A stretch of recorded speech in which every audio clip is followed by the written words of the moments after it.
برگاه خدمت شما. این الان چیه؟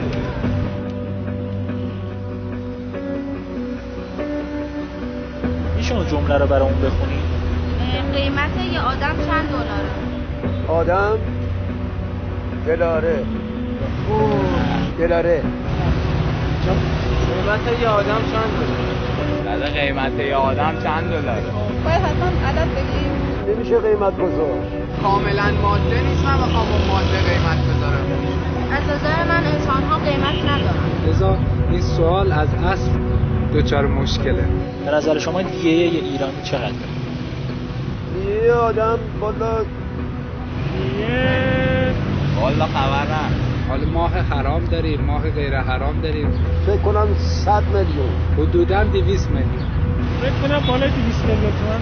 150 200 فکر کنم 120 میلیون. 500 حالا به نظر شما دیگه یه آمریکایی چقدره؟ حتما از اینجا بیشتر. والا نه آمریکا رفتم تا حالا، نه خبر از آمریکا. بستگی به قانون خودشون داره. باید پایین‌تر از اون چیزی باشه که تو ایرانه. بله. به نظر من یه چیز یونیورسال و ثابت باید باشه. حالا فرض کنید یه آمریکایی ایرانی رو بکشه. به نظرتون چقدر باید دیه بده؟ آمریکایی ایرانی رو بکشه؟ آقا رفتیم تو سیاست. باید خودش هم بکشه. از من ساخته نیست، ببخشید. از دید آمریکایی بگم یا از دید ایرانی بگم؟ فرق نداره. مثل یه ایرانی باید برخورد بشه دیگه. خیلی دلم میخواد هدف این مصاحبه رو بدونم.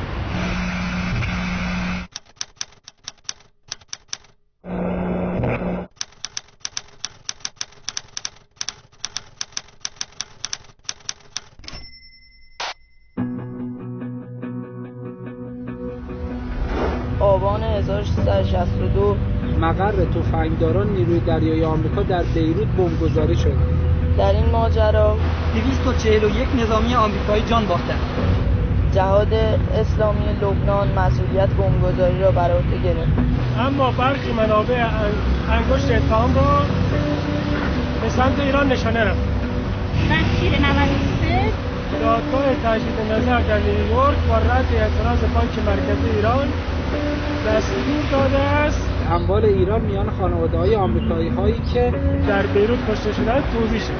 وکلای خانواده‌های آمریکایی گفتند که وقتی فرایند تجدید نظر تکمیل شد هر کدوم احتمالاً حدود 18 میلیون دلار دریافت خواهند کرد. بازم بخونم.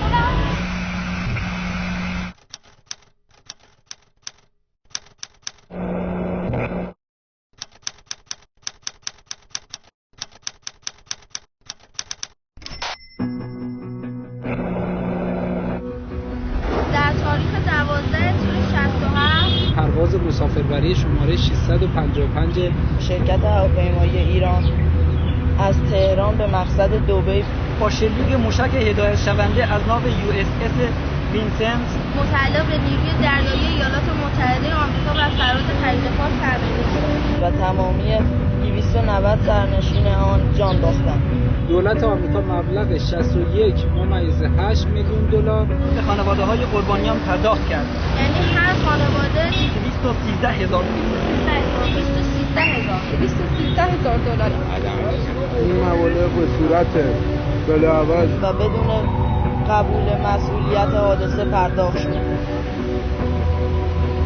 چی شده الان؟ فکر کنم یکم باید حساب کتاب بکنم.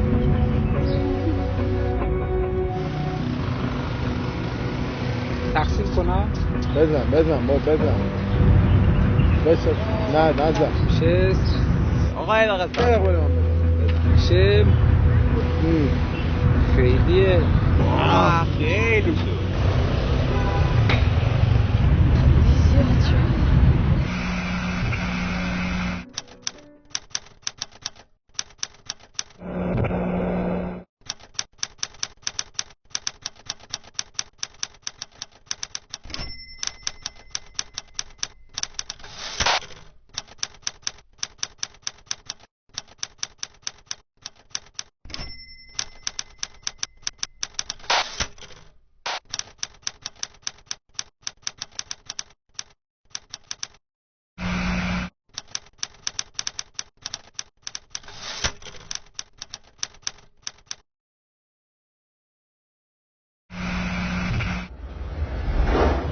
خیلی بده.